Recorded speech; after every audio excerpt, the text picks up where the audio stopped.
2025 القرار أخذ في أول سبتمبر 2022 عندما الاتحاد الافريقي لكرة القدم جاء للجزائر باش نديروا القرعه تاع الشان. على هامش ذلك كان اجتماع تاع الكوميكس تاع المكتب التنفيذي، وهناك اخذ القرار لسحب التنظيم لغينيا.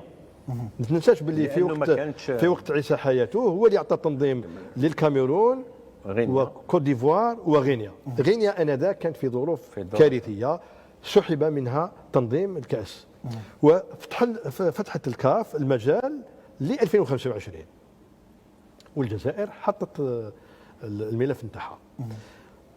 بعد خرجت امور اخرى، خرجت بعض الاطراف تهلهل وتقول باللي خلاص الكاف مدت التنظيم الى المغرب في شهر فبراير باش الكاف يعني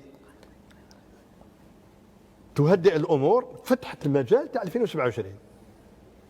وهنا كذلك السيد جاهد خذا الامر من السلطات، قالوا له تحط الملف تاع 27 هذا باش ولا ما ديناش 25 ندير 27 ولا ما ديناش 27 ندير 25. لكن لم يتحقق اي الامرين.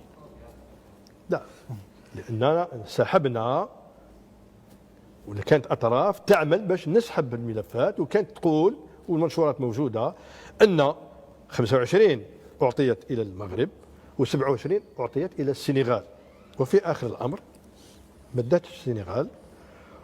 والكاف اتصلت بجهيد زفزاف في شهر سبتمبر، ولكن انذاك هو كان غادر الاتحاد الجزائري لكرة القدم لانه استقال في جويلية 2023 وصرا ما صرا سحبنا الملفات.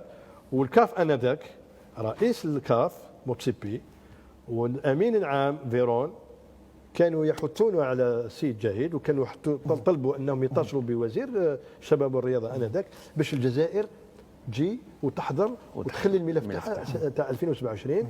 واضح، لان الثلاثي اوغندا وتنزانيا وكينيا ما كانوش في الحسبه. اكيد.